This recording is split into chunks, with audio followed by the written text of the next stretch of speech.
In business, there's no room for guesswork. Every shipment matters, every deadline counts. When you're trying to keep operations running smoothly, the last thing you need is uncertainty. That's why reliability is at the core of USPS Ground Advantage. From the moment your package is first scanned in, it moves through a secure nationwide network, aiding in a timely and accurate delivery. You get near real-time tracking so you can keep up with your shipments. And with affordable upfront pricing, there are no hidden fees or surprise surcharges to throw off your cost sheets. It all adds up to predictable deliveries you can depend on. Because knowing your logistics are handled lets you focus on everything else. Your customers, your team, and the future you're building. Visit USPS.com/Ground Advantage to start shipping with confidence. USPS Ground Advantage. We mean business.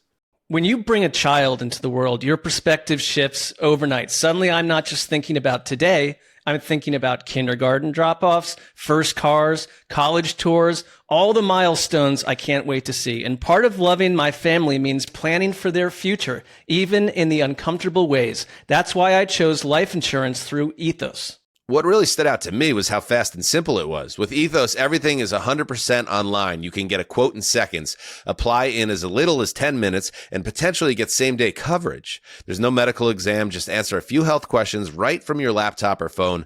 Coverage options go up to $3 million, and some policies start as low as $30 per month. Yep, it gave me real peace of mind knowing I could protect my family without adding more stress to our busy life. And it's not just me. Thousands of families trust Ethos. They have a 4.8 out of 5-star rating on Trustpilot from over 3,000 reviews. Plus, as of March 2025, Business Insider named them the #1 no medical exam instant life insurance provider. If you've been putting it off, this is your sign. It only takes a few minutes to help protect the people who matter the most. Protect your family with life insurance through Ethos. Get your free quote in minutes at ethos.com/HTC. That's ethos.com/HTC, ethos.com/HTC. Application times and rates may vary. The NFL draft is in the rear view, but the call is just warming up today around the AFC in exactly 48 minutes, Mark. It is always exactly in 48 minutes. Every single team in the AFC, let's go. Get ready to be educated. It's time to heed the call.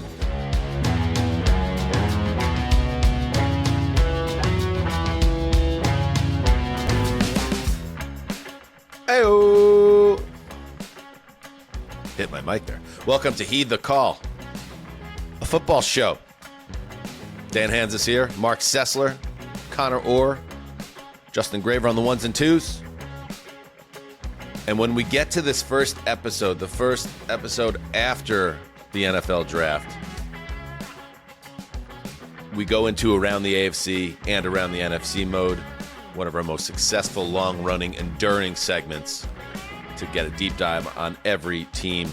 But we need help, and where better to go than to one of the men of the industry to trust. James Palmer is back with us. What's up, Jay Pate? Oh, guys, I always love when we get access or opinion on the show. One of the greatest failed podcasts of all time with Conor and I. Don't listen to it. Do yourself a favor. I think it's still available. Remind people again, Conor, what was the name of the show and its fate? It was called Access or, get it, Opinion, with the, I guess, the innate thought that like I would offer nothing of knowledge, substance, and I would, and then James would provide all of the real information, which is, it's just fine. But then I was at NFL Network and they told me I couldn't do it, but it was like $50 an episode, and I was like, I kind of need that money, and so we did it, and then we just didn't promote it. So at all. Like neither one of us promoted anything to do with the show. The real show, Conor, should have been the lengths that we went to try to get our money that they would not pay us. Yeah, big shout out to James's agent for finally getting me paid on like Zelle, like 3 years after the fact. That certainly happened. That could have been a show. And if it makes you feel better, Conor, it could be because there was no play or pun on James's name in the title, Access or Opinion. It did feel like it was your vehicle ultimately, and maybe you should have negotiated to get more money. Conor was also at odds with like 8 executives at NFL Network at all times, and so having his name stamped on it allows James to like escape scot-free to some degree. Connor, you just we did Heat and Light at the same time, and you were dodging a lot of bullets through the air at that moment on side podcasts. Right. So they were like, "Hey, you're not allowed to do anything," and I was like, I was also writing for a secret food magazine at the time, but I was like, they're like, "You're not allowed to do anything else," and I was like, "Okay, cool." So Mark and I were doing a wild conspiracy theory podcast about like what's underneath Antarctica. James and I were doing essentially another football show, and I was just trying to survive. I would say like in the mid 2010s, there was no one more prodigious with output that no one was seeing or reading than Conor Orr. Yeah. Someday. Oh, hold on they'll there. all Heat get and Light had a lawyer viewership.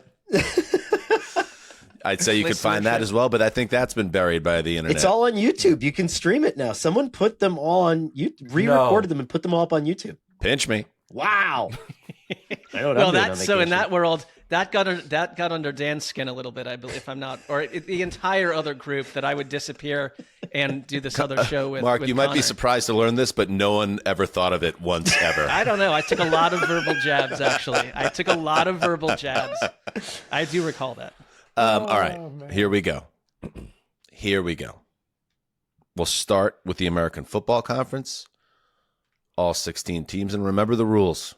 And the rules are vital, and they're unimpeachable. Mm-hmm. Exactly 3 minutes on each team. We do have the ability to call timeouts. We get 3 of those. But the rules are the rules.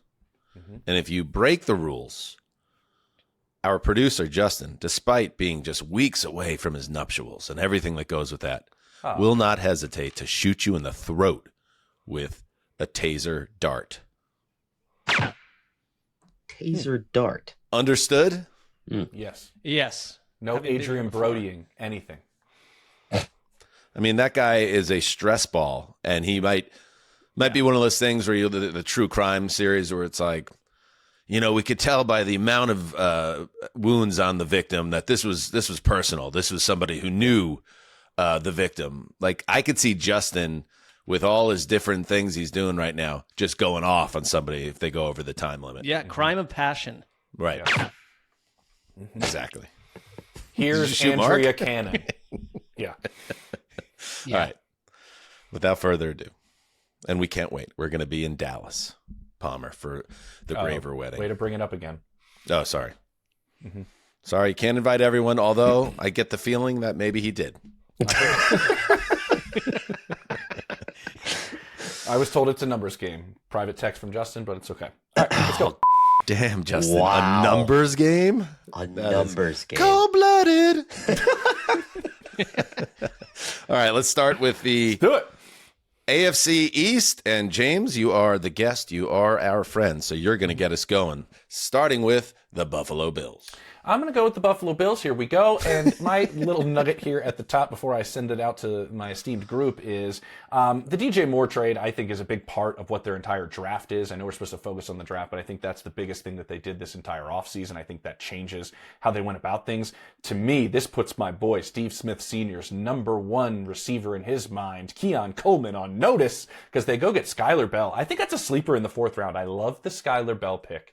I think this is a great compliment to Khalil Shakir and to DJ Moore. The other part is they had to focus on defense, and we can dive into that. But 5 of 7 picks on defense with Jim Leonard in that new scheme, that was going to be the focal point, I was told, and that's exactly where they went. I'm keeping my eye on Elmer's Orr. Oh my God, maybe I stole it from Connor, but that's the pick on that side of the ball my eye is on right now. My cousin, yeah. Mm-hmm. It's good to see him doing big things. Me and my buddy Zach Orr, too. Finally, some success for the family. Go ahead. I'm really excited about what the Bills are doing, and I'm very curious if what we're seeing is a strategic shift in philosophy defensively, because after McDermott, you heard the Brandon Beane pre-draft press conference, and he kept talking about traits, and he kept saying if he was tied between players, that he was always going to go with the longer or the more athletic ones. And with those first 2 picks, and they were linked also to Malachi Lawrence, too, who's, again, one of these like spider-like players in the draft. He got big guys, long arms. I think I wonder if that's something that McDermott didn't necessarily prioritize, but we're rolling a little bit more towards a traits forward roster. And people, some have said that TJ Parker resembles free agent signing Bradley Chubb a little bit too, which would indicate that, and they really rebuilt their lineup. I still look at the Bills. I feel like it's the third year in the row. I'm like, did you do enough? Like, I like DJ Moore, sort of, but he is not coming off his finest season. I just look at Buffalo and like, is this an elite roster? I struggle to see that. I think they're shifting away from the McDermott experience, but there's a lot of pressure on Joe Brady to be what McDermott could not ultimately be the last couple of years. I agree with you on that, Sess. Like, is this the year the Bills get over the hump? Maybe. Is this the offseason where we've come out of it through this draft and through free agency being like, we can go all in and feel confident they're the best team in the AFC? I don't even think they're the best team in the AFC East after this offseason. So, yeah, I think there's a lot, James, to wonder about Buffalo with McDermott out the door. My one other nugget I will say is Joe Brady told me at the Combine, keep an eye on Khalil Shakir's growth and how he wants to expand how he's used. I'm kind of curious what he wants to do with Shakir moving forward. 9, 8. He's got little Mini Cooper Cup vibes. I've always said that. I think there's more to it. 3. Yeah, he's a favorite around the league if you talk to coaches. Sealed that up well. Absolutely. The New England Patriots. If you injected Patriots decision makers with truth serum, and wouldn't that be a fascinating exercise? Yes, it would. Yeah. Right now, I think they'd admit it was not their ideal setup to draft an offensive tackle for the second year in a row in the first round. Had Will Campbell, last year's number 4 pick, been the player they thought he was going to be as a rookie. I'm guessing they'd be cool with Morgan Moses on the right. The left tackle is solved, and then they could focus on adding an edge rusher or another playmaker on the offense. Still, Caleb Lomu gives them a positional versatility, depth, and just maybe a plan B on the blind side, which makes him a potential impact player in 2026. So I'm fine with that. They also addressed the pass rush with Illinois edge Gabe Jackas, and I'll always trust the organization's instincts at tight end, where they took Eli Raridan out of where, Connor? Eli Raridan? Eli Raridan out of Notre Dame, baby. Your school, yeah. baby. Yes, yeah, yes. of course. I want to do that primetime thing where we're like, from, and then you go, Notre Dame, whatever. Throw in the free agency additions of Romeo Doubs, Elijah Vera Tucker, and presumably A.J. Brown in time. I think this team's better than last year's Super Bowl squad, perhaps significantly better. So setting aside the offseason drama for a moment, does anyone disagree? I don't disagree, because I think you pack in the assumption that A.J. Brown amps up this offense. I think you made a good point. Like, is there a world where even in the middle of the season, they made a switch with Will Campbell from left to right? Now that you've got two guys that can kind of do it, I just wonder what will happen there. It's a backup plan. It's a first-round pick backup plan there, yeah. I think it is, too. I mean, I think the Patriots, like when they won their first Super Bowl under Belichick, like, they have self-scouted pretty well to realize they had a long way to go, that last year was not who they really are. But I don't know if I saw anything more awkward, not to delve into this, than watching Mike Vrabel on the phone with the rookies. And if you're a rookie, you know what's happened. You're like, I can't talk about that. Yes, coach. Yes, sir. I can't wait to jump in there. It was a weird moment in the time. 1 minute. I think we'll find out the depths of how much the schedule helped them, right? Because you're going further. How much did we overrate this schedule? The New England Patriots did improve, but is it nuts to think this is probably a 9 or 10 win team just based on the reality of the situation, which I think is fair? That is a sentiment that is around the league, Connor. It's actually something that Howie Roseman has obviously thought about quite a bit. He believes anything he gets in the A.J. Brown thing after June 1st. Obviously, the financial part of it is a big part of what Philly's doing. The other part is him and other people I've talked to around the league fully believe those picks to be higher in each round in the 27 draft than they were in the 26 draft. And that's part of the thinking. There is one executive I talked to during my draft process that told me, I will make a prediction. The Broncos and the Patriots do not make the postseason this season. Interesting. They could be better, and I think could have a worse record. Patriots fans notice I don't feel that. But let's call timeout. Let's use our first timeout here. And shoot, I guess it's an old Zeuser Media Minute. Hit it, Justin. The old Zeuser Media Minute. Because I said so. This guy gets it. All right, so it is. I mean, it's so weird. Everything's been weird about the Vrabel Rossini scandal, and the missteps along the way have been staggering. The going into counseling on the weekend during the draft felt a little bit performative. And then came this live report from Peter Schrager during draft coverage on Saturday. I've been told from Patriots sources that they are in constant contact with Vrabel throughout the day.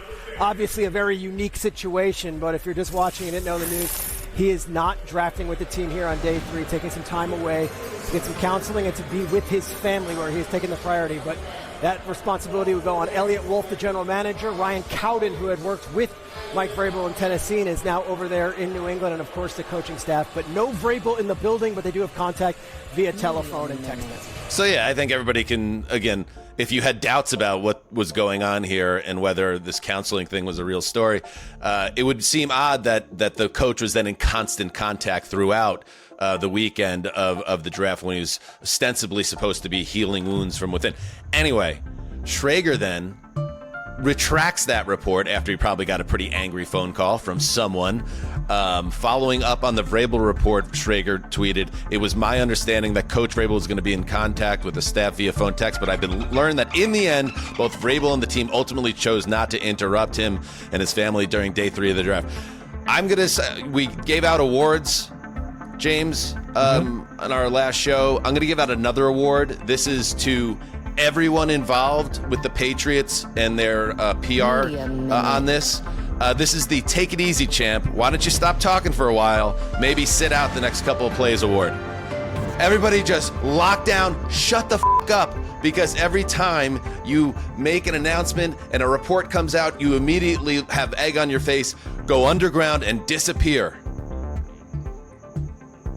I mean, you have Josh McDaniels there. Just let him be the head coach for 3.5 weeks. That's a great idea. And keep him there. And I know you like that for, Jets reasons, because he was an awful head coach. I get that. But, he can keep 2 hands on the steering wheel for 3.5 weeks during the offseason program while you go to the marriage equivalent of Passages Malibu and figure this out. It's you know so what I mean? unnecessary. Again, the amount of unnecessary mistakes during this whole handling of this unfortunate situation.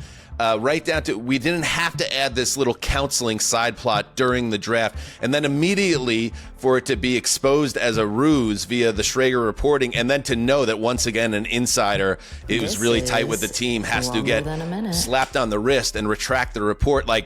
How many unavoidable errors need to be made in one saga before a team learns to just shut it down? You are right about one thing. Go into the deep distance and enter a cone of silence. One thing. And get your mojo. The entire comprehensive report you filed, I generally agree with. I honestly also think that you could have gotten away with this in a softer, unannounced version. Does a head coach really make major decisions on day 3 of the draft? Is it for most of these guys? Is it really I think critical? so, right? A lot of coaches probably have a very big voice. I think that's probably I'm where not the saying coaches they don't, step but up more in the back end, right? That's oftentimes where coaches pound the table. Yeah. Why couldn't this Vrabel thing have started on Monday or Sunday? My point, exactly. Right. Yeah. Why make a do big this? display of how family-minded he is now, only for it to immediately be undercut by the reality of the situation, which then you need to then pull Peter Schrager aside and make him sit in the corner with that report. Can I add anything very quickly or no? Yes. I know we've been getting the messages from Justin. I think, again... That's what you think Justin sounds like? Connor does... That's how he sounds in my head. Connor does a new podcast with this guy, Albert Breer, because of Access's and Opinion's demise. But I thought Bert had a really, really good point of... What he's been told is there's been a little bit of the Vrabel machismo that has kind of disappeared in the building. That is what Mike Vrabel hangs his hat on. If anybody has spent time with Vrabel, I've spent a lot of time with him, that is his allure. That is how people are gravitating towards him, specifically players in the building. I'm interested to see if that returns. It has to, for him to be the coach that we all know him to be. Very quickly before we stop this, Peter Schrager, I feel so, having worked at NFL media and gotten in trouble so many times, Peter had the Chip Kelly thing and Tom Brady thing in week 2 on Monday Night Football. Remember where he was like, Tom Brady's basically calling the offense. And then 10 minutes later had to retract that. Like, he's been probably right about everything, but twice now he's just innocently said something. And then some team calls it as get this guy in here right now to say the complete Well, how do you opposite. come out that strongly with the first report? Well, no, that's what we said in the media minute, which is that first report was the truth, right? Yeah. So just make sure if Vrabel's anyone in counseling like Ari Gold with the bat phone on his ankle, making sure that he can still make a phone Peter call. was told to retract the report if you're reading between the lines and how this saga has played out. But the truth was Vrabel was very active throughout the draft. I don't know. It's just, guys, just take a break. Stop talking for a while. I think we need a break from it. Yeah. All right. Let's move on. The New York Jets with Conor Orr.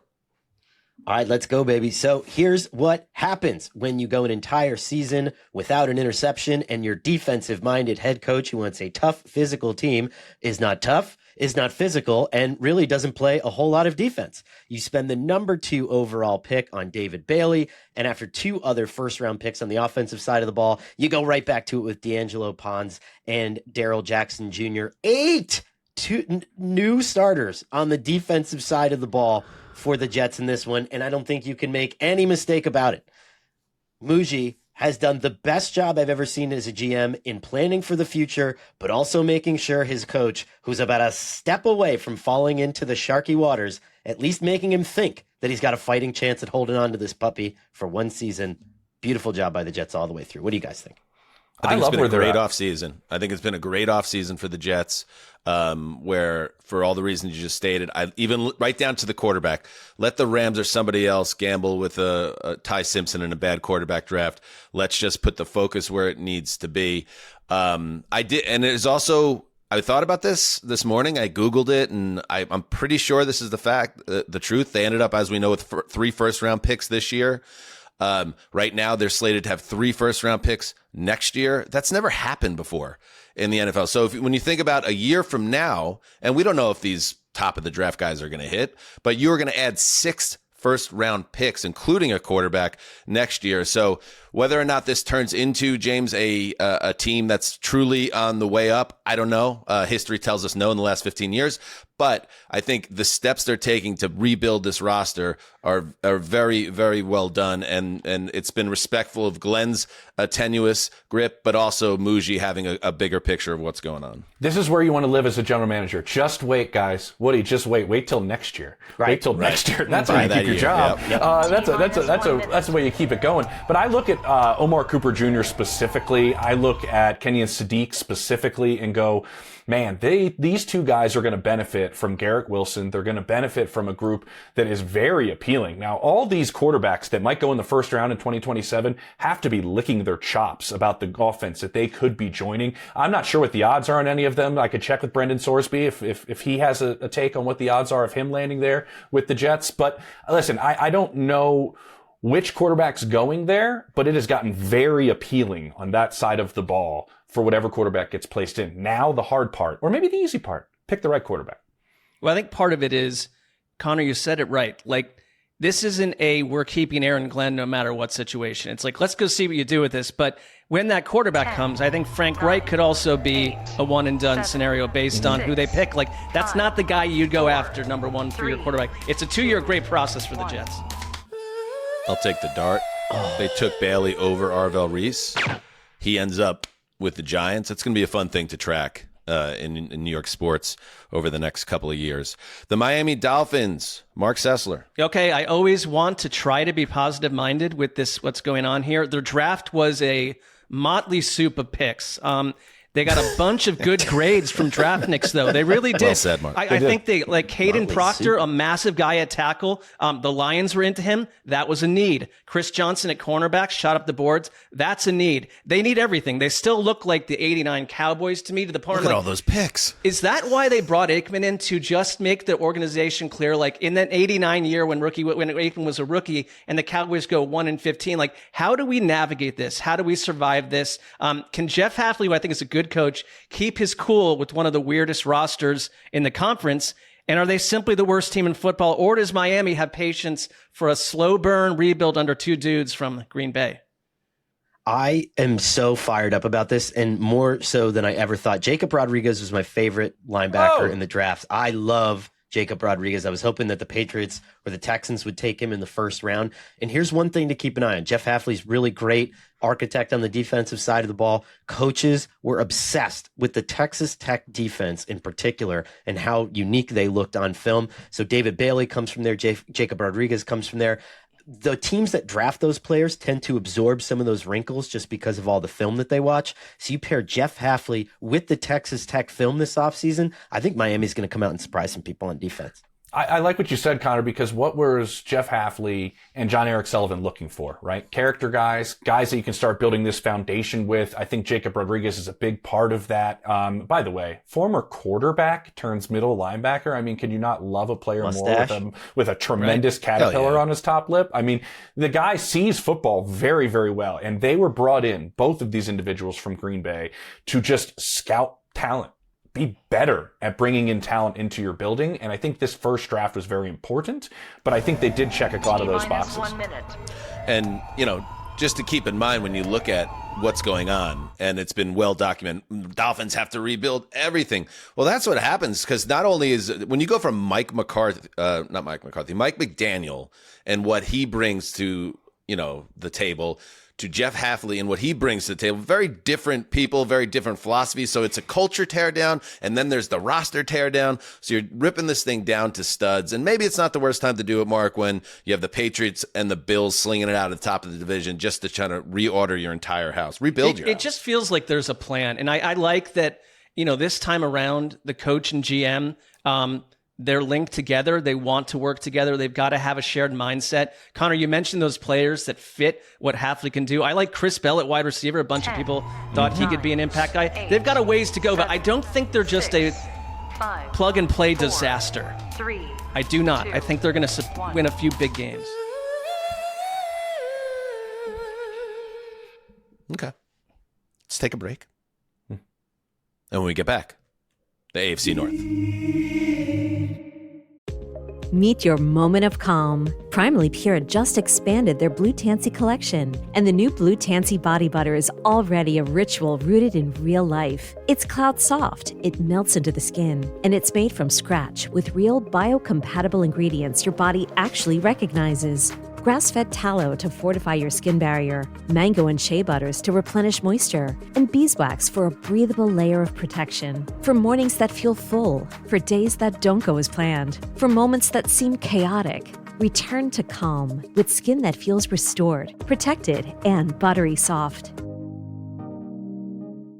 Guys, by now you've heard me talk about Collars & Co., makers of the dress collar polo. They've already sold over 1 million of these amazing shirts. Well, Collars & Co. just came out with the new Maverick Performance Blazer. This blazer is sharp and wrinkle resistant, so you can travel anywhere with it. Just throw it in your bag and it will remain wrinkle-free. It even comes with security zip pockets, a sunglasses loop, and an optional pocket square. So visit collarsandco.com and use code TIKI for 20% off at collarsandco.com.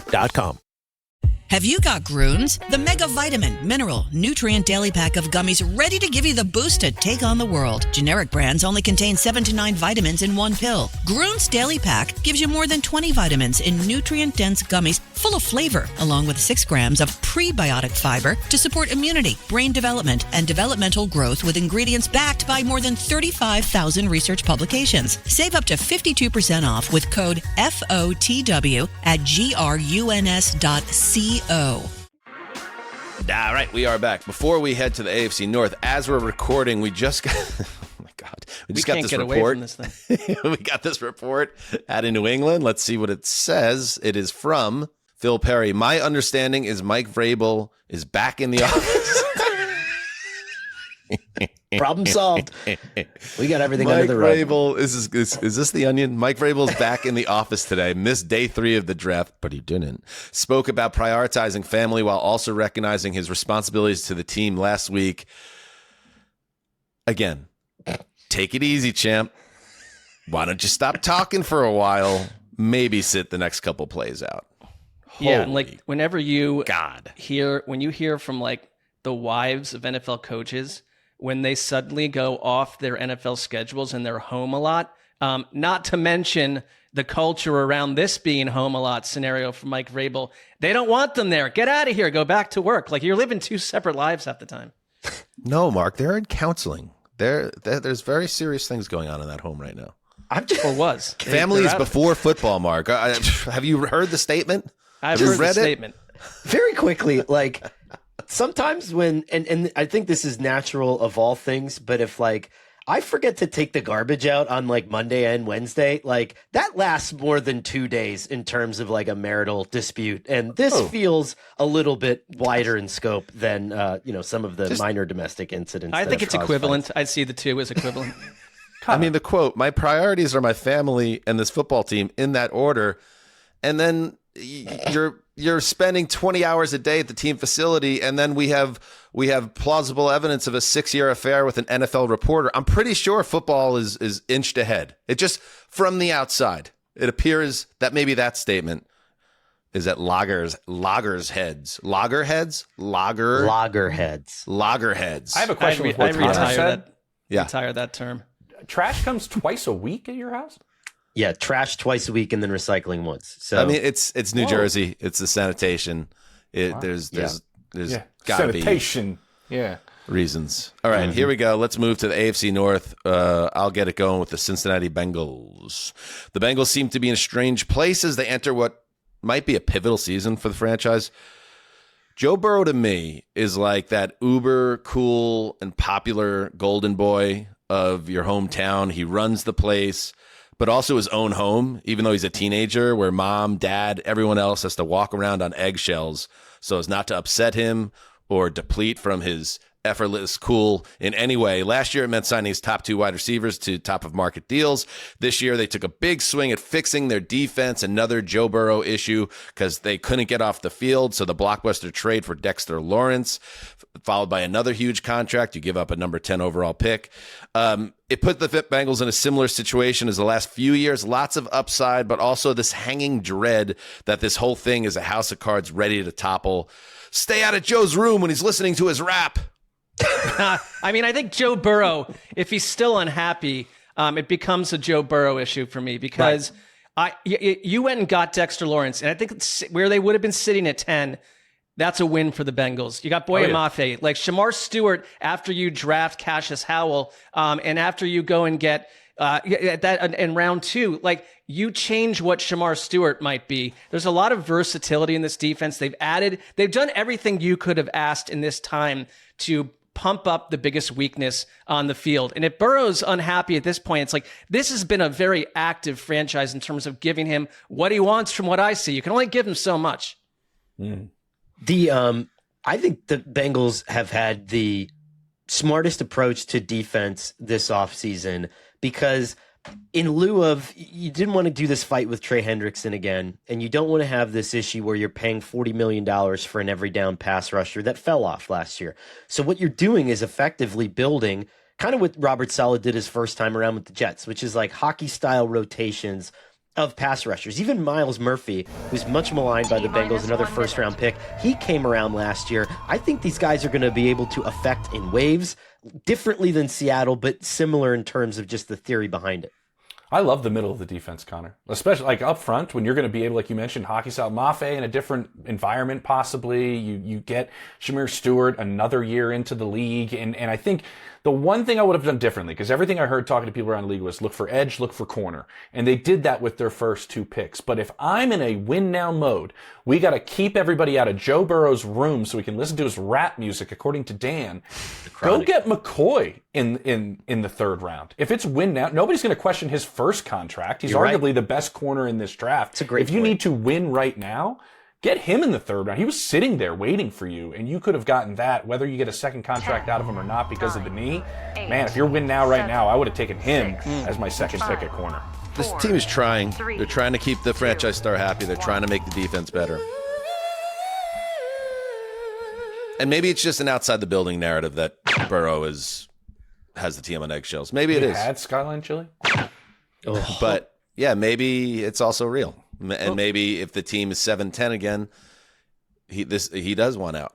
And maybe just maybe, Joe Burrow has to play 17 games. And well, yeah, right. That's not predictive, but Burrow's lack of availability. Shoot Mark. Well, his lack of availability has been the biggest issue for the team overall. It's been a major issue. You're right. All right, here we go. The Baltimore Ravens with Conor Orr. Mark can take a lot of tranquilizer darts. Holy shit. Yeah. So the Baltimore Ravens offseason to this point, and the draft in particular, is marked by a very fascinating kind of thing, because by moving on from John Harbaugh, you think we're going in a different direction, we're transitioning. But what you realize is the Ravens are the Ravens. That is the institution, and the head coach is sort of just the momentary king that is chosen by the elite to sit on the throne. Because what the Ravens did was just have a very Baltimore Ravens offseason. I mean, Vega Ione at guard at Penn State was like, again, for Mark and that amazing way that he's doing this, the most Ravensy draft ever. Another experimental edge in the second round. And so you basically have had your quintessential Ravens draft. And I know they like to take swings at the wide receiver position and constantly try to churn at that position because they see a lot of value in it, even if they haven't had the success. So this is just like, hey, we've got another coach. We want to get a little bit younger, but this is still the Baltimore Ravens. This is still the institution, and we're keeping our stamp on this thing. I loved what they did in the first round. It was one of those, I was live on the radio here in Denver, and it was like, yep, Connor, this is, well, I didn't say your name on the radio, but I said, yep, Connor, this is a Baltimore Ravens pick. Some teams just have the right players fall right to them, and it just looks easier for some teams as opposed to others. I would have loved Kenyon Sadiq at 14, though. I really, really would have liked that for the Ravens. They do and go get 2 receivers later in the draft. I think Jacoby Lane is going to be an interesting prospect for them just because of his ability to go up and get the football. Maybe they could have used DeAndre Hopkins a little bit more last year when just Lamar threw him the ball and he just went up and got it. That's what Jacoby Lane does. But that spot at 14, I was looking for it to be sexy, and it ended up just being like a Ravens home run. Yeah, I mean, I would say that you're going to look at what the haul is this year and next and compare it to what Max Crosby would have brought you had that worked. Right. If he stays healthy and plays. Trey Hendrickson is a very good 1B there, but I agree the Ravens don't mess this up. And Eric DeCosta, the Q rating ticks up a little bit after a little bit of a rough February and March there. Yeah, I mean, I think DeCosta, the pivot is always kind of fascinating in this situation. And I think that this draft, while theoretically inconsequential, I mean, we talked about it a little bit with Buffalo, like why didn't they come up and get an elite playmaker? The Ravens stayed there. And I got someone I think that can have an immediate impact on this franchise for the long haul. It's like, these are the guys that drafted Marshall Yanda, Tyler Linderbaum, Ronnie Stanley, like all these guys. So yeah, I mean, I'm feeling good about them staying home in that position. And I mean, we're not even going to be thinking about Max Crosby 6 weeks into next season. I just have a strange feeling about that. Yeah, we will, because the Raiders will be relevant. I will say this, a lot of these tackles, talking to people around the league, Connor, are going to become guards. He's better than all of them at guard. And I think that should be noted as everybody chases tackles in the first round. 8, 7. New coach with Minter there, and I feel similar to how I feel about the Bills, what we're talking about, Mark. 2, 1. I got to take the leap. Do I feel a lot different? Yeah. I don't know. Healthy Lamar. Different team. All right, up next, the Pittsburgh Steelers with James Palmer. Oh, the Pittsburgh Steelers. We all saw what happened in the first round. They're on the horn. Mekhi Lemon's like, yo, why is Philly calling me? Which was hilarious, by the way, and really brought a chuckle to everybody. Well, why would Philly do a trade with Dallas? So let's give Mekhi Lemon a call on the phone. I think their pivot actually turned out very, very well. You get a guy in the first round with tremendous upside on your offensive line. You don't know what's going to happen with Broderick Jones. But then you go and snag Jeremy Bernard, one of my favorite players in this draft out of Alabama. And I can picture him working with, I guess I'll say Aaron Rodgers, because we're still assuming he's going to be there. Putting him in with DK and with Michael Pittman, I kind of like the group. Bernard does everything right. I had a scout tell me everybody's searching for Deebo Samuel, and they just get these guys that are like running backs at receiver. This guy is different because he actually can run routes. He has receiver traits. And the other part I just have to throw in there, they get Drew Aller, and a quote from an offensive coordinator on Drew Aller: "It's like an underdeveloped middle schooler. Watching him play football is gross." Okay, that's who you picked in the third round. Can I share a hot take along those lines? Yeah. Hey, NFL teams, don't take quarterbacks in the third round. Why? It's a half measure. It's like first round, yes, obviously. Second round, yeah. Once you get to the third round and it's a middle of the draft prospect, it's such a dart throw with almost zero chance of success that it's like, what is the point? Like, just take a sturdy guard or a cornerback who fell down the board a little bit. Enough of this quarterback in the third round. So if you're just going to replace him next year anyway or the year after. I don't hate that. I mean, I think if you're, maybe there's a little bit of juice there because Mike McCarthy is a quarterback developer, and you're looking at that versus a Mike Tomlin. There, who did he develop? Who did he really develop? Well, I mean, in theory, that's what you hired him was. He's you were calling him like Zaddy of the highest order for years. He is Zaddy, but he's not. Yeah. I don't think he's a QB whisperer. I don't think he's even the person I would have hired as head coach. But that's how you'd sell him. It was their highest prioritized offensive focused draft I read since and they had Big Ben for all these years, since 1976. That's pretty wild. What I'm fascinated about is, did either of you hear a reason why they like Drew Aller? Because I haven't gotten one, like on why the pick happened, what they liked about Drew Aller. That's the part that, like, if you tell me and you pick him in the third round, Dan, like, we loved this, this, and this. We see him being our next, say it if you're going to pick him. Right. And I haven't heard that or found out anyway. I guess it's kind of to my point too. Like, if you wait to the third round, it's like, how hot about him can you be if you didn't move up to go get him? It's just usually not a good sign. And I'm sure somebody can send 17 third-round pick quarterbacks or fourth-round pick quarterbacks that were studs, but I just find in general, my team's done this many times before, the mid-round QB usually ends up just being a wasted pick. And they like Will Howard, apparently. That's what you heard all last year, so it's a little confusing. I mean, Aaron Rodgers is the quarterback there, right, James? Until I'm told otherwise, yes, but the goalposts just keep getting pushed back. I never believed, which some people said, like he'd like go out on stage in Pittsburgh and the place would go wild. That's just not Aaron. I didn't see that happening. But it's weird that it keeps going back when they were so insistent on, don't worry, it will be much sooner than last year. Yeah, that didn't happen at all. Let's use a timeout here. Easy, Justin. And by the way, where the hell is Connor? Vanished. I'm trying to think what I said. It's like Joe Burrow in his house sending his little brother, into the cornfields because he was annoying him too much. What happened to Connor? He disappeared mid-Steelers convo, right, Justin? What's the deal? Yeah, he texted us and he said, the power... Developing news. He said... I'm Tom Brokaw. The power completely went out in my house. Hold. Hold. Well, we can't hold. The show must go on, go but back we hope he returns. And start cranking the wheel again to get it going?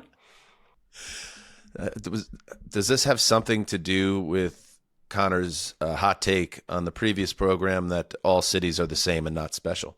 Maybe the city he's in. Well, it could be that, or a little message. That or the Vrabel update he just sent to us. They're starting to get to people that speak ill left or right.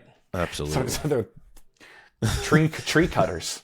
Well, during this timeout, I might as well throw in that Mike Tomlin, former Steelers coach, of course, and is now an analyst on Sunday night in football in America. I think that's what it's called. Sunday football night in America. Yes. Yeah. Which, by the way, is now in the midst of we have developing news. There he is. He's back. Bauer's back. Bauer's back. He did it. What happened?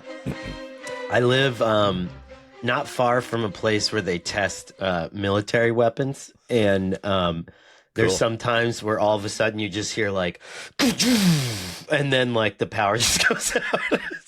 Not the best. That could keep real estate property values down a little bit. But why are we testing weapons right now? Something going on? Have we checked in on the 2016 Town and Country? Is it okay? I mean, at this point, the insurance check I get for that, meow. I think we're going to have to pay the scientists over at the 49ers to take a look at what's going on around Connor's property. Yeah, military weapons is quite vague, by the way. Yeah. Connor wearing a San Francisco 49ers t-shirt on the day the electrical substation acts up in his area. Get the scientists on that, John Lynch. What did I miss? Anyway. What are we talking about? You didn't miss much. We're just in we treated your disappearance as developing news, but now you're back. And Mike Tomlin is back, not with the Steelers, but on television. Football Night in America. He had an interview this past weekend in which he spoke about the end of his run in Pittsburgh.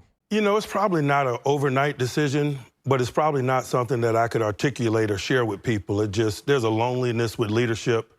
I just thought it was a good time for me personally, and by that I mean just where I am in life. And I thought it was a good time for the organization, to be quite honest with you. We didn't have a lot of success in the playoffs in recent years, and there's just some veteran players there, man, guys like Cam Hayward and T.J. Watt and Boswell, man, that I thought just that were worthy of the excitement and the optimism associated with new leadership. All right, that's a classy take by Tomlin, and yes, he's a total reboot of Football Night in America, which, you want to talk about shooting fish in a barrel. Having that pregame show ahead of Sunday Night Football, the highest rated show on television, and yet I thought the cast was left a lot to be desired. So your multiple guys are out, and now Chris Sims is also out the door there. Sims in addition out? to I didn't know that. That was announced today, or he announced it today on his show. Matthew Berry is also out on the show. Tony Dungy is out on that show, and of course, Tomlin is the big addition there. So that's going to have a different look to it. Somehow, Jason Garrett's still there. Well, so like it's not to point at those people. It's you can't really predict chemistry. I do think, and there's a lot of competition. That has been the worst pre-game circus, or whatever you want to call it, a dead circus with no energy. It has been one of the worst viewing vehicles pre-game of any show anywhere in America. And it gets ratings just because of where it's sitting alone. But it is a disastrous watch that at this point has been an insult to the savvier football fan, as most of these pregame shows are. Well, let's give them credit, Mark, for working on it. And yeah, you can choose not to watch it. The last move we got to make, we got to get Rodney out of there. Once we get Rodney out of there, replace him with a winning personality, I think the reboot has a chance. Connor? Well, it's one of those things that it's like, it's generational, right? And I think that as younger kids are going to start watching, it's not one of those things where you're going to be sitting around with your dad anymore being like, oh, Rodney Harrison was this great player. It's like, no, I don't give a shit about these guys anymore. Wipe them away. It's about clipping things on social media, making things stand out. You have to have people that these children have heard of. And so that's it. You guys want to know a little something? Here's a little trivia of James Palmer's life. You're joining Football Night in America? I am joining Football Night in America. Yeah. Replacing Rodney. No. One time I was doing a live shot on the sideline, by the way, and Rodney kicked me in the back of the leg live on television as he walked by. Why? That's cool. I had done something. It was just to mess around. I used to host a show with Maria Taylor back in the day. Her and we like the Maria. Dog Maria's Report on covering Georgia sports. She's not the problem. Mm-hmm. Love Maria. Okay. All right. Let's now spin back with the AFC North closes with the Cleveland Browns with, of course, Marc Sessler. I don't think NBC is going to be hiring me anytime soon. Andrew Berry appears to have done it again. And we alluded to that on Saturday. The Athletic's Dane Brugler ranked this year's Browns class as the best. And he's not alone in that. And this comes after they drafted the Defensive Rookie of the Year last year, along with the cadre of youth who started more games than any rookie class in the NFL. I have been following this team since 1986, and I've never really seen them draft this way 2 years consecutively, if this class also kicks heads. I get it. Like, our minds want to wander to just complete disaster ahead with this team no matter what. But this roster is vastly different than it was a couple of years ago. It's not complete, but it is vastly different. Do we feel differently at all about what the Cleveland Browns could accomplish now, not 3 years from now? I don't want to reduce this down to the quarterback, but I don't think they're going to have a high ceiling because they don't have a quarterback. But like the Jets, the other team that we talk about in this way, that doesn't mean they can't be maybe 18 months from now a totally different story. But also, some people feel differently about Shedeur Sanders, which I understand that. So right. A lot of the actual intangible success, I guess I'd say, Connor, for this team, I think goes back to finding stability at quarterback and then supplementing like a roster that is getting better and better around it. One of the things that Todd Monken did that really helped out Lamar Jackson was institute these sort of coordinated scramble plays where Lamar Jackson would be able to get out of the pocket, make it look like he's running, but then the route tree kind of complements what's going on around him, and he's able to kind of use that mobility to throw the ball down the field.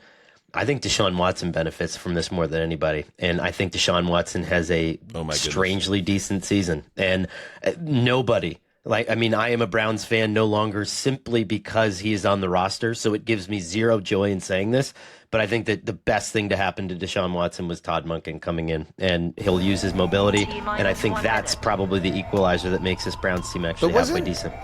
That's interesting. You're bringing Watson back into the fold, and it makes sense. He's under guaranteed money for another year. But wasn't this guy in complete physical breakdown in the last couple of years on top of everything else? Yes. Achilles. Broken but beyond that, shoulder, like all sorts of Achilles issues. Twice. A lot of stuff. I just had to throw this out there just because Connor brought it up. The mobility thing and scrimmage, that is not Shedeur Sanders. As I sat at the CU showcase up there in Boulder next to my good buddy Steve Smith Sr., he said, man, Shedeur got his mama's legs. Don't have dad's legs at all. I love what they did in the draft. To trade back and still get the exact top of the market offensive lineman that you wanted to get and still acquire the picks. I'm going to focus on the other receiver, the second one taken, Denzel Boston. There were a lot of people in this draft that really liked what he brought. He just does everything right, which is what they need, because a lot of guys drop the football in that receiver room. Optimism. It's good. It's a good thing. Let's take a break, and then we'll hit the other side of the conference. When the stakes rise and the lights get bright, that's when you find out who can really swim. Deep Waters is a new UFC podcast from CBS Sports. Every Monday, myself, Dean Thomas, alongside with legends of the sport, Chris Weidman, Jorge Masvidal, and Dustin Poirier, bring you inside the octagon like no one else can. Deep Waters, new episodes every Monday. Watch on YouTube or listen on Apple, Spotify, and everywhere else you get podcasts. At DSW, we ask the important questions, like, what shoes are you going to wear? Whether you're prepping for wedding season, festival season, or just planning the ultimate vacay, the right shoes can make or break an RSVP. So own the moment. You've got big plans, and we've got just the shoes. At the perfect price, of course. Get ready to get ready with Designer Shoe Warehouse. Head to your DSW store or DSW.com today, and let us surprise you. All right, here we go. The AFC South. Welcome back. Let's dive right into it. The Indianapolis Colts. All right, here we go. Going to need you on this one, Justin. In the words of Dr. Tobias Fuke, author of The Man Inside Me. Let the great experiment begin! We may have doubts about the Colts' ability to replicate the magic of their 7-2 start last year, but I don't get the feeling there are any doubts inside the organization. Chris Ballard and the Irsay family have excess levels of piss and vinegar. Gross. So the idea of returning a healthy Daniel Jones plus a full season of Sauce Gardner anchoring the back end of the defense is enough to get juices flowing. Juices like piss and vinegar. Gross. Still. 5 of the team's first 6 picks were on defense. Free agency showed a focus on improving the defensive line. So you got a new look defensive side of the ball. And hopefully a healthy quarterback and an offense that picks up where it left off in the first half last year. Chris Ballard's job may depend on it. Nah, I'm just f***ing with you. Don't be silly. Beautiful juices. I don't know. I think like the Sauce Gardner trade needs to look awesome by the end of this season because it's the same Chris Ballard that I think him and the others overvalued to some degree what this team was in the AFC despite their early record. And you mortgage the future for it. I think as a Colts fan, it's the opposite of these teams that have stacked picks for drafts to come. Like they're not a playoff team necessarily at all in my book, and they've mortgaged the future for a cornerback. Okay. Two of those 8 wins came against coaches who didn't get fired last year. Before the Indianapolis Colts. Yeah.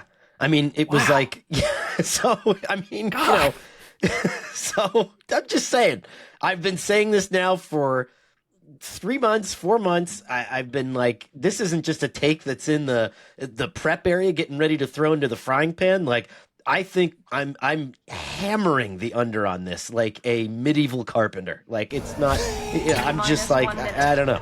But anyway. Well, they know they needed. I'll try to flip the script a little bit. We know they needed an inside linebacker, which was outstanding. They knew they needed a middle linebacker that was going to be a target, and honestly, C.J. Allen is exactly that. Like I talked to a couple of DCs who were like, if you closed your eyes during your meeting with C.J. Allen, you're like, is this Nakobe Dean? Is this every other Georgia linebacker that's come before him? They're all the same, and they're all very good at football. He plays bigger than he is, and he's going to have to on that defense. I think that's big. And the other point I'll make is Deion Burks. I talked to an offensive coordinator who said, if you gave me the option between Casey Concepcion, Mekhi Lemon, and Deion Burks, I'm taking Deion Burks. He goes in the 7th round. I don't know if this OC is going to have a job next year or not, but that is a guy who calls plays in the NFL. There's a lot to like about Deion Burks. Some makeup stuff kind of pushed him down there. I just want to say this. I hate when people tout their late round picks as hits, because if you thought he was going to be that good, take him in the second round then. No, that's what he's not the Colts offensive coordinator. So, but yeah. By the way, I don't know how that trade turns out, closing the loop on Mark's point, but Sauce Gardner was a step or perhaps 2 steps below an elite cornerback his last years with the Jets. That has been the case for a while. He needs to be a top 3 cornerback. Who is trading 2 firsts for any non-quarterback player outside of Max Crosby? I don't know if he's in the top 10 right now as corners. I swear. Houston Texans, James Palmer. Oh boy. The Houston Texans, baby. Well, you know what he's out there doing. You know what Nick Caserio's doing? He's making trades. I was talking to an executive a couple of days before the draft, and he was like, you know what's going to happen? Everybody's talking about all these trades. They're going to all happen with Nick. He's going to be the one that done it. He's done 28 trades now in 6 years. They have one group. I swear, the offensive line in Houston might have more pressure on them than any other position group in the entire NFL. And it's not just for the future of a Super Bowl roster. Outside of the offensive line, you guys tell me where they are weak in any other position group on this team. But the offensive line also is directly tied to the future of CJ Stroud. And so with those two things, I mean, you go out there and you try to bulk this thing up in free agency. You do it in the draft as well. But man, did anybody else just love Caden McDonald? Was that one of your favorite draft moments of the entire weekend? And that man is going to be a lucky guy playing in the middle of that defensive line with that group up front. But I'm serious. Like, the rest of the team is a Super Bowl roster. Yeah, like they didn't have a lot of. We saw it down the stretch last year that outside of quarterback meltdowns and injured scenarios with some of the position groups, like an elite defense and a really good AFC roster. And I think Caden McDonald, an awesome run stopper. It's situation. You fall into the perfect situation inside a ready-to-go defense. Like, he'll immediately produce. I see why they went and did what they did. I kind of thought that, it makes all the sense in the world. You're not going to be able to repair the offense to a point where it gets you to where you think it should be, but you can elevate the defense to the point where it is so good next year that it is akin to like probably your Legion of Boom Seahawks defense or this past year Seahawks defense, where as long as you're playing to just no net loss offensively and you're controlling the ball, you're probably going to win the division by a comfortable margin and make the playoffs. So that's why you got David Montgomery, Connor? Like, what's that? Is that why you get David Montgomery? Yes, right? I mean, no fumbles. You don't have to worry about, anything. He can protect the quarterback from the backfield. I think it makes all the sense in the world.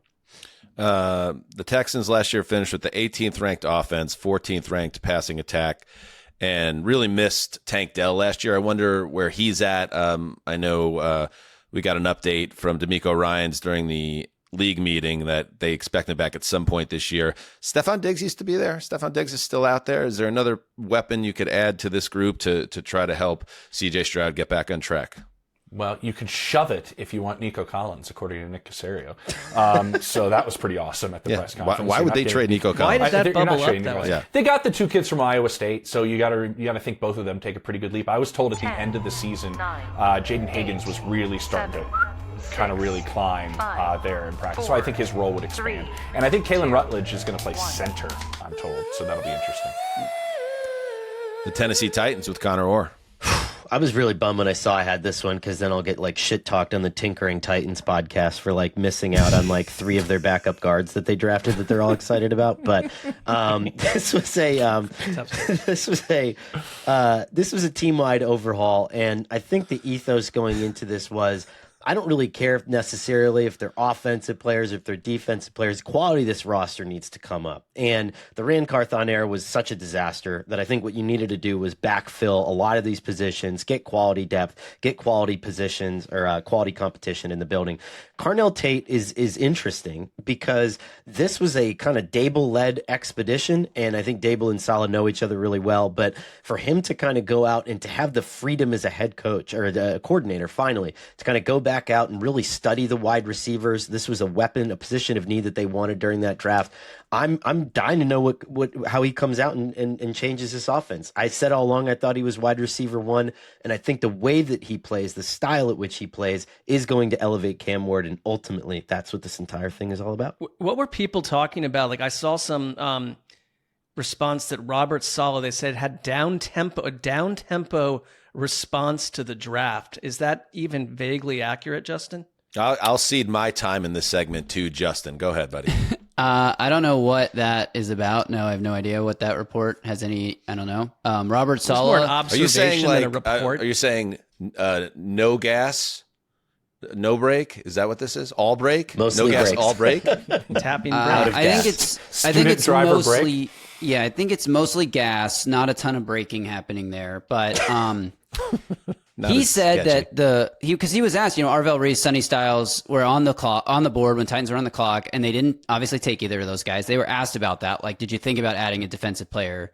And he said, the number one priority is helping our young quarterback, which is what every media person who has talked about what the Titans need to do this offseason has said. Which is an awesome thing to hear the head coach echo that, yeah, we are not stupid. We understand we got to help our young quarterback. So I'm glad they did that. You got the 3 Ps that roll with your quarterback, right? You get a play caller, you get protection, you get playmakers. I think they got a good play caller in Brian Daboll, and I think this is a playmaker for sure. Even Malik Neighbors apparently didn't agree with him going 4th overall. He's a number 2. Well, you're number 2. Brian Thomas Jr. had an awesome rookie season, by the way, so Malik, you should look in your own group. And everybody on the planet would be a number 2 to Jeremiah Smith. He's just that generational of a talent. I just think figuring things out for Cam Ward is everything, and the information I got from the building is twofold. One, nobody was coming up to 3 or 4. I heard that from the Cardinals and the Titans, so they knew they were picking. They knew Love was going 3. They had a consensus in their building that they wanted a professional to come in at 4, which is exactly what Carnell Tate is. Like, he's an NFL wide receiver right now. 10, no development. 9. I hope you're getting a professional at the 4th overall pick. I just wonder if Robert Saleh, if he thinks that Arvell Reese is Micah Parsons, then yeah, I'd be pissed too if I was the defensive coach. Yeah, but we don't know that. I heard they were unanimous on it. But. And I'll take the dart here. Maybe no need. No, you can keep going. Maybe no one really thought that Arvell Reese was Micah Parsons. Like, maybe that's one of those comps that just got out of control a little bit, Right. Can I, like a draft annoyance, if everybody knew that Arizona was not going to trade out of 3 and what the other stuff you listed, like why are there these endless reports about this happening in our ears right up as the draft is happening? Like, someone's report. Mark, you got to think the only 2 teams that really know nobody's coming up are those 2 teams. Like, you know what I mean? Like, everybody else is curious if anybody else is called to come up. And they're trying to sell that pick. Both of them. But they were the only ones that really knew. And I was told that right before the start of the draft. Hey, nobody's come even close to coming up for us. And I think you got to play that game if you're the Cardinals or the Titans. Like, hey, somebody else might be coming up. You might want to come up. That also worked at James's draft party where he's just like feeding devastating draft nuggets to like co-eds and half drunk people around tables. Like I was. Counseling. The Saturday counseling. It was weird though, because it was a packed place and the Broncos didn't have a 1st round pick. I'm like, what are you people all doing here? But all right. Did we say this before the show or on the show that James was tipping picks in a bar and everybody thought he was a godlike figure? Now we said it on the show for sure. They really did. I was like, you guys want to know what's happening? You guys, you ready for this? And I was working the phones like crazy to get it actually. I picture it's James at the end of the bar alone, just increasingly shit hammered, and then as it's counting down, he's like, Arvell Reese, Giants, 55. Yeah. Suit and tie. Why'd they change the recipe on Fat Tire? Okay, go ahead. All right. By the way, shocking lack of darts ethics there, Justin. But we know why. All right, the Jacksonville Jaguars with Marc Sessler. Okay. The unquestioned story for Jacksonville was a draft process by Wonderboy GM James Gladstone that left most mystified and triggered debate over ignoring the almighty consensus big board. The storm centers around Nate Borkircher, a blocking tight end with 19 college catches at Texas A&M. The big board, our Lord and Savior, had old Nate at number 151. The Jaguars took him at number 56, 95 spots higher than the law would allow. Defensive tackle Albert Regis was the big board's number 150. He went at 81 to the Jaguars. DB Jalen Husky, ranked 187, went at 100. Defensive end Wesley Williams, listed at 236. The Jags took him at 119. Of their 10 selections... Let the great experiment begin! Sure. Of their 10 selections, only 3 were taken after the consensus big board rankings. So I get it. I think it's cool to cut against the grain in the NFL. Generally, I do. I think Gladstone, I would ask you, if he flew a little too close to the sun during a very critical offseason, let's give him a chance to answer his actions right here. James, how do you compare what you got out of this draft to what you wanted to get out of it? Jesus. Oh, that's a great question.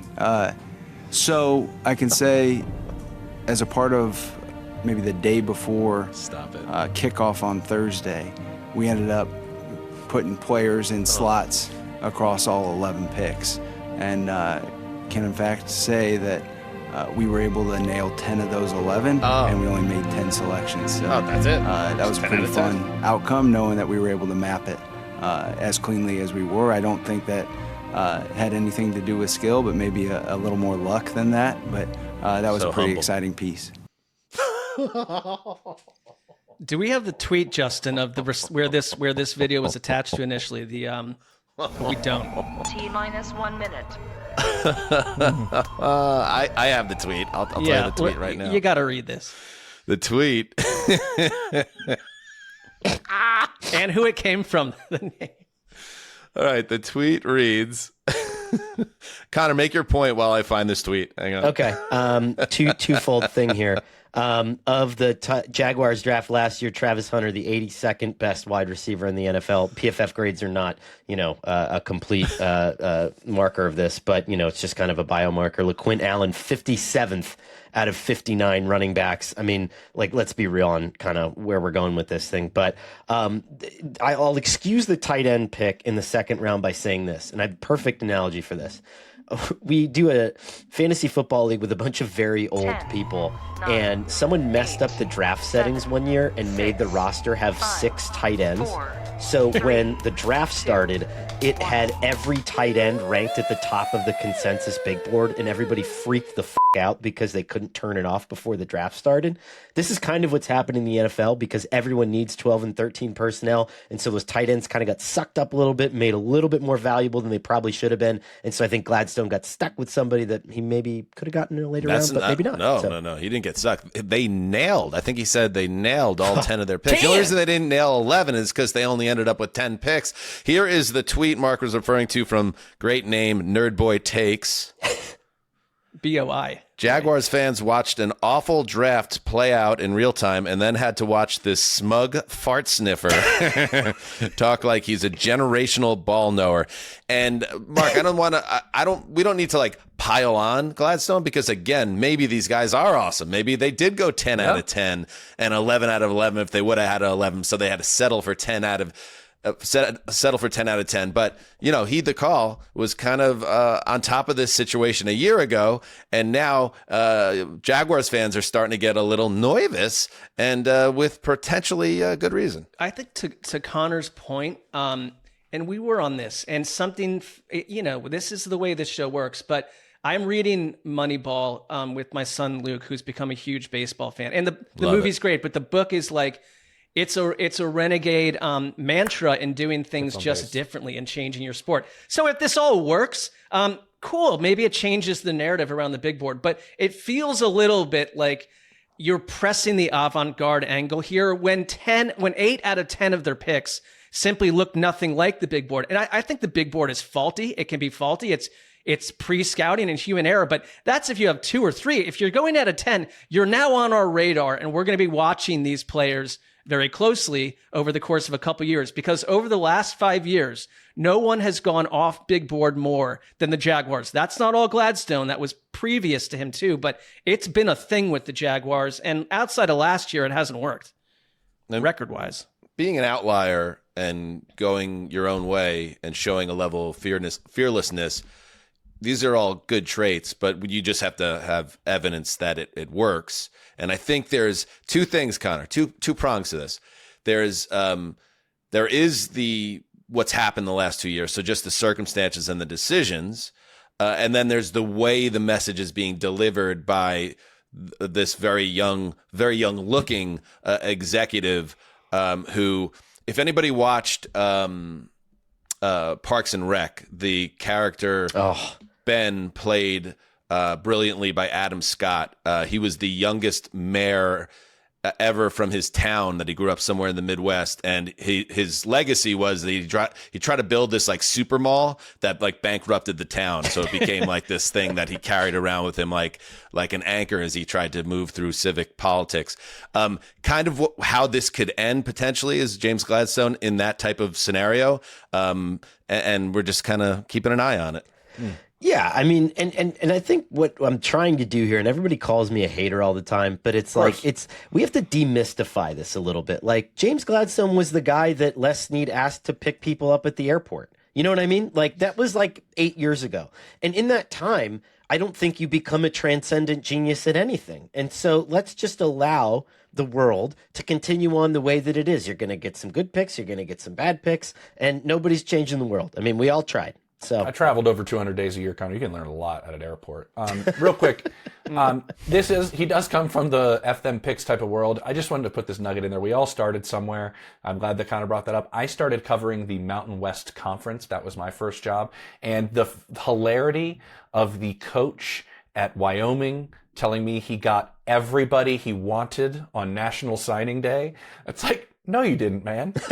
You're the head coach at Wyoming. You did not get everybody you wanted on National Signing Day. It just didn't happen. It's just the comments are more of my concern than actually the picks. We'll see what happens with the picks.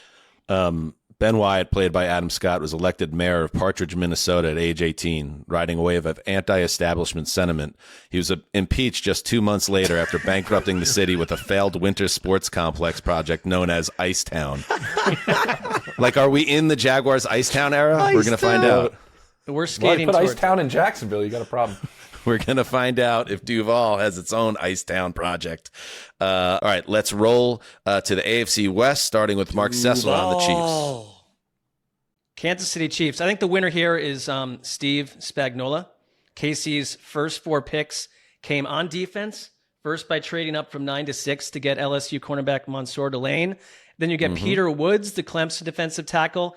R. Mason Thomas, who, he crept into some people's first round in mocks. He steps in at edge and confirmed post being picked that the R in his name stands for nothing. I'm intrigued. Safety Jaden Kennedy should play right away in the defensive backfield. And as a trinket, they also took Connor's boy, Garrett Nussmeier, the quarterback out of LSU. If Mahomes heals like a Nordic alien from 2071, are the Chiefs all the way back?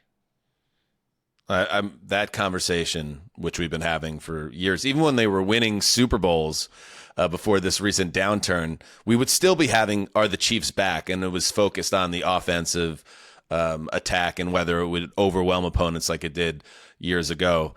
I guess, the health of Mahomes is a big part of this. But Connor, I think it was necessary to get this youth in here, necessary to replace, obviously, the cornerback they traded away, McDuffie. Like, everything seems to make sense with this organization, but we'll see if they've already had their best days in the Reid-Mahomes era. It's fair to ask. I think it's fair to ask, but I think it's also like, even after everything went wrong, we were still like a week and a half away from the end of the regular season, wondering if Gardner Minshew could drag this team into the playoffs like a dying deer that just got hit by a minivan on the highway. You know what I mean? And so I think that this is still one of the greatest coaching staffs in the NFL. I think that Patrick Mahomes always talked about Eric Bieniemy and bringing him back into the fold. There was something special that he brought to this team, an edge perhaps, and you're going to test that live with all these new defensive players. How are they going to be tested in games? Steve Spagnuolo is great, and I don't know, man. I mean, I think you just have to refresh this thing. You're picking late every year. You need cost-controlled talent. And they got the one surefire corner, Connor, in almost everybody's mind. When I talked to teams that were picking right behind him, they all prepared for Delaney to be gone and him just not to be available. That somebody's going to trade up and get him. He's ready to come in and play his man zone, everything right away. What I am concerned about is two things. One, we mentioned this defensive secondary that Mark brought up that needed to be revamped and bring some youth in. The reason that they've been so successful with picks, specifically later in drafts, is because of Steve Spagnuolo and Dave Merritt, who runs that secondary's coaching staff. He just got arrested with some interesting charges. And I'm kind of curious what his future is in Kansas City from a football standpoint. I'm not going to get into off the field, but from a football standpoint, if he's not there, he's a big reason why these guys grow so quickly. The other side is Mahomes with that knee. They didn't pick a single offensive lineman in this draft.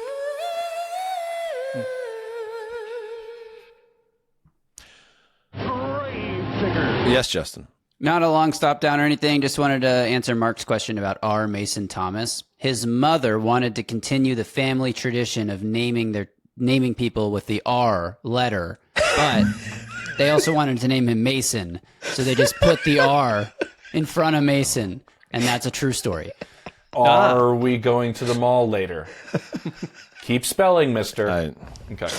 I'm not going to say anything bad about somebody's mama. No, that mother found a compromise between her needs and the family's needs. So. Talk about half measures. All right. Z. Justin Graver. The Los Angeles Superchargers. Okay. This is a difficult team to project, honestly, because if Rashawn Slater and Joe Alt return healthy and the interior line in which they invested a lot in free agency is better, and they took another interior lineman early in this draft, and if Justin Herbert meshes with Mike McDaniel, and if the defense remains stout this year with Chris O'Leary in place of Jesse Minter, then the Chargers are a Super Bowl contender in a very small group in terms of plausibility, with, of course, Jim Harbaugh running the show. But when has everything ever gone right for the Chargers? So I say bully to them for putting the team once again in the right position to be successful. But whether it works out that way, I don't know, James. It never seems to. But I like where they're going. I like what they've done. I'm sitting right here thinking of J. Edgar Hoover, M. Night Shyamalan, T-Bone Pickens. But those are names. Those are real. The initial is for a name. I'm just thinking of people who went by a similar, and those gentlemen had some success. It's almost, and I don't know if this is universal. Maybe this is just me, but I do feel like there's just people around the country that just root to see if something could go right with the Chargers because they just would like to see it. You lost both tackles. You were down to your 6th and 7th tackles last year. They took 4 offensive linemen in this draft. I like the Mesidor pick. I really do. There were teams in the middle of the first round thought they were going to get him, and then he comes up sliding because Bain slid is essentially what ended up happening. We know that they have an identity now. They just need to stay healthy. I love the Brennan Thompson pick, by the way. Can anybody else picture that guy who runs like 4.26, like with Mike McDaniel's offense, and there's a rollout and a screen, and then all of a sudden the howitzer of Justin Herbert goes down 70 yards? That just be fun. To my point, makes sense. Good work. Yeah. Could be great. Yeah. And we pointed out that Mike McDaniel obviously had a real voice in this draft room, and that's good. I like to see that. It's a weird team because if we can say we have no idea what the Denver Broncos in the same division could have been, weather and health in a different spot. Like, isn't that true of the Chargers where if their tackles are healthy and you've added this might, like they could go win 14 games. Like they're still really well built. This team could. This team can go 14-3 and be the number one seed in the AFC. I'm not saying it's going to happen because like the fates step in, but it's possible. It's plausible. Makes sense. Every fucking year since, like legitimately since 2016, I would start the season and go, God, I think the Chargers got something here. It has been a full-on decade. 9. Yeah. Let me just give credit to the team builders. You guys done your job. 3. Yeah. Right. 2. 1. Yeah. Well, didn't we think Herbert was like the MVP by week 6, essentially this past year? He got an MVP vote. The Denver Broncos with Conor Orr. So yeah, the first round pick went to Jalen Waddle. And so they spent the offseason becoming a little bit more explosive. They're kind of standing on their body of work from a year ago that was one Bo Nix ankle injury away from perhaps propelling them to a Super Bowl.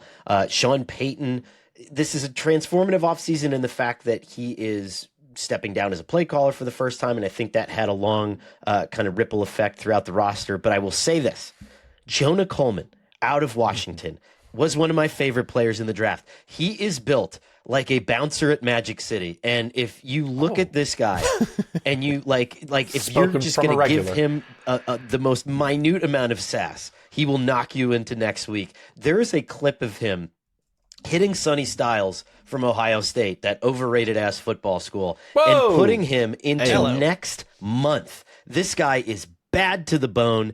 He's the perfect stylistic complement to RJ Harvey. And I love everything about that, because I think while we malign the Broncos for not making any more splashes after the whole Jalen Waddle thing, I think doing that and then getting that infrastructure in to improve the running game is what takes Denver and puts them over the edge.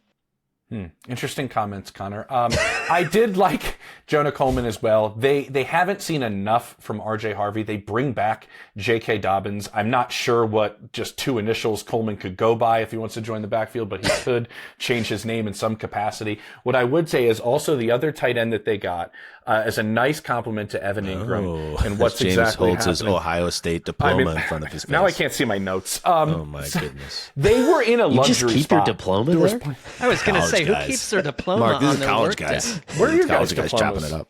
And I say diplomas because I got multiple, no big deal. Holy they did have a luxury of multiple teams I've talked to said this might be the most complete roster on in the NFL. And so that ability to also pick really good players in this range is kind of a George Payton sweet spot. I'm interested to see what happens with Coleman, because this area, Connor, he's actually hit out of the park quite a bit over the last couple of years.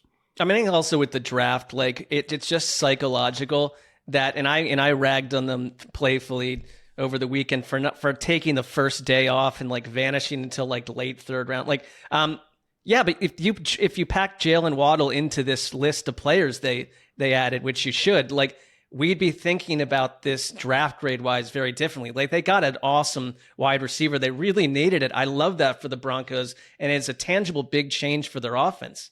Yeah, and I don't quite follow the logic about the Broncos crashing down to earth this season. I know that their record maybe wasn't the record is more impressive than the actual play, but I think this organization is still pointed up, and it should be known that Magic City is a prominent strip club in Atlanta, founded in 1985 and currently owned by Michael Magic Barney. And you know the bouncer there, Connor. I don't remember the last time I was there. All right, let's close this thing out with the Las Vegas Raiders and Jay Pate. I love what the Raiders did. I had a long conversation with John Spytek at the Combine about how he wanted to build this. And he used a word that I thought was very fitting for what they're looking to do. He's like, we need to be very sober in how long this is going to take. And to use the word sober in Las Vegas it's something. And so they are going to build this slowly, and I think they picked the right players. Obviously, it starts with Fernando Mendoza, who I just want everybody to remember this. I live in Denver. John Elway was searching for John Elway for an eternity, and it does seem similar. Like a lot of Fernando Mendoza is Tom Brady. The path, the not really handed anything, the big kind of bulky type of smart, accurate quarterback. I'm wondering if Brady was looking for himself a little bit in this search, the same way that Elway was always looking for Elway, because he never found John Elway. Paxton Lynch, I hate to break it to everybody, just got injured, I believe, in his UFL game. So I don't, he hasn't found himself. It's just not happening. Like Stooks is a great pick. I think McCoy was the one spot this team, like I mentioned, is the spot, Connor, I didn't want him to go. Because they might be 2-3 years away from really being something.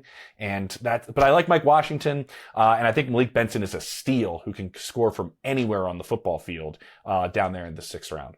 There is no more singularly improved team in the NFL. And I don't think that that's like hubris. That's just like, you already got Kirk Cousins, and, so your quarterback play is at least going to be in that capable range. You upgraded your offense. Your offense and what your head coach wants is synonymous. It's all gelled together. And then you just threw a bunch of money at the situation. And in the past, we've seen this not be able to work. But I think during the NIL era, teams and their pro scouting departments have gotten a lot better at adding immediate impact solutions. And even if we downplay the effect of veteran free agency, like the Raiders have done really well. I mean, this is not a team that's going to bottom out and win 4 games this year. My caution would be that it was around this time a year ago that the Raiders were in that mix of 2 or 3 teams we thought improved themselves as much as everyone, including the coach and everything else. And Geno Smith, if he just does what he's done in the past, they'll be fine. Like, all that's got to work. I think the pressure point for Clint Kubiak, and it became a talking point, and I tend to believe him versus other fast-talking coaches when he says he really doesn't want to play Mendoza at all, maybe for the entire season. I always just think that's nonsense. I tend to, in this case, it seems like they've pounded that theory enough where it's like, okay, and that's probably the smartest way to do this. Did you just hear James? He just said, I believe him. And you saw, surprisingly, Move the Sticks and Charles Davis going at it on live television Saturday about this. Yes. There must be talk inside the league that this is absolutely going to happen with Kirk Cousins. And a lot of people are very strong and standing on the table that this is going to be the different case. And I'll tell you what, when the bullets start flying, I still don't believe it. I think Mendoza's playing by the beginning of October at the latest. I would say there's one trait that the Kubiak family has. You can tell them what to do, and they are just still going to do it their way. It's why Gary was fired in Houston. No matter what Bob McNair told him, he still was going to coach what he thought was the best way for the team. I think Clint is wired the exact same way. And Gary lives by the motto of not playing quarterbacks. Sorry to interrupt, James, but that's all cool. And I understand they're strong in their conviction in the Kubiak family tree. But if Kirk Cousins is shot and the team is struggling and they can't move the ball, and your franchise is on the sideline looking handsome and ready to go, it's like, he's playing. Like, he's going in if Kirk Cousins doesn't play well. So it's not really about what the plan is. It's whether the 38-year-old quarterback with a noodle arm can still play football. I think that's what it's going to come down to more than anything. Well, everybody has a plan until something. Yeah, this has nothing to do with, like, my point is this. If Kirk Cousins can't play football, of course they're going to make a football change. Like, that's beside the point in terms of Fernando Mendoza's path. Like, you got to put somebody out there that could play. If they have the ability, and they know that Clint's going to be there, and Clint knows he's going to be there for an extended period of time, he'll wait as long as possible. But if if Kirk Cousins can't play football, of course they'll make a change. It's possible. I'm just saying. Maybe probable. And the one thing about the parallel between Tom Brady, I'm sorry to have to pull this information out because it's only a true ball knower, and I am the ball knower, would know such a thing. But Fernando Mendoza went first overall in the draft. Would you believe it if I told you that Tom Brady went 199th in the 6th round of the 2000 draft? No. Not a lot of people know that. No. That's why we're on. That's why I'm on this show, to learn. That's a gem Not of to a dish, factoid. to learn. All right. Before we say goodbye, a little bonus fun. We talk a lot about old Strunko, Amy Adams. Strunk, owner of the Tennessee Titans. We got an actual sighting at the draft after the selection in the first round. Let's check this out. Well, I enjoyed. I'm going to put you on the phone here with our owner, Miss Amy, okay? I got you. Hey, Anthony. How you doing? Good. Congratulations. Thank you. You're Thank welcome. you. You're welcome, and welcome to Tennessee. We're so excited to have you here. Man, I'm excited to be there. Fantastic. We love to hear that. Well, I'm going to pass you on to Coach Sessler right now. Yep. Look forward to seeing you. Yes, sir. Sessler. First order of business, I will please give me your phone number so I can send you directions via MapQuest to my house. Like, come so on we could have over. a nice tall glass. Let's both ride the same horse. Half iced tea, half lemonade. Oh, my horses. Like, here's the one thing I'd say, because this bit No, is... we can't do the second without you giving us one, Mark. Well, I said they'd ride the same horse. Maybe upside down. We'll see. You come on over and have a couple pitchers of double margaritas with me, and we'll discuss life and times. Remind me what team I own. Like I was getting texts from Justin during the setup there. It was like, it wasn't the first round, it was the second round. Yeah, it was the second round. Sorry for the mistake there. When do we have to stop calling them Miss and Mr. like when they own the team? Like I don't. Even the person who we're owns talking about old Strunko, Connor. I mean, this is that we're very deep in a different way of doing things. Let's call it old-fashioned. Yeah. Even the New York Times still uses Miss Down and in the Mr. South, we still believe in things like tradition and respect for your elders. James is like, I had to talk to Strunko in an hour from now about team information. This is a complete disaster for my conflict. career. It will be above board, and I'll let everybody know. I am a about it. lady of respect and deserve to be treated with a dignified title.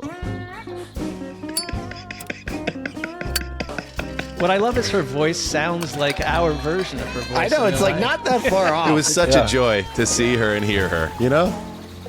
Dead on impressions. Yeah. Tremendous. You guys should do it. Can we do an episode fully of just owner impressions? That's basically Name half that of our owner. show, as it is. We don't really need to do a total overhaul, James, of that. Okay, well, all right. I'm not invited. James Palmer, where can people find you, see you, hear you? Well, 89 is blowing up right now, guys. I'm not going to lie. We had a hell of a weekend, Steve and I. I believe we were the most watched YouTube channel, no lie, focused on football this weekend. Literally on the YouTubes. So super stoked about that. We're going to churn out a lot more stuff. We have wide receiver fits coming out this week. And that's where we're spending most of our time, honestly, there in Bleacher Report. Because I had a show on The Athletic. That's not happening anymore. And so, yeah. Really? But tell me more about that shit. No. Actually, don't. Yeah. We're moving off the topic. We're moving off the topic. Bleacher Report, we're still coming out with live shows every Tuesday, which is still very nice. Beautiful. Very good. Very good. 89 Yeah. with Steve Smith, Love Bleacher Report.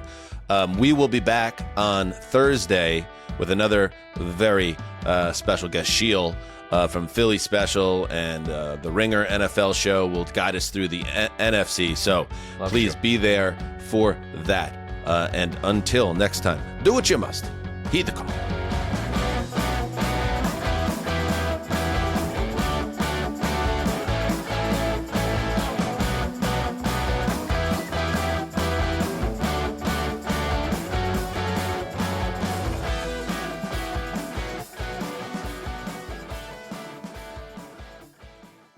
Guys, by now you've heard me talk about Collars & Co., makers of the dress collar polo. They've already sold over 1 million of these amazing shirts. Well, Collars & Co. just came out with the new Maverick Performance Blazer. This blazer is sharp and wrinkle resistant, so you can travel anywhere with it. Just throw it in your bag and it will remain wrinkle-free. It even comes with security zip pockets, a sunglasses loop, and an optional pocket square. So visit collarsandco.com and use code TIKI for 20% off at collarsandco.com.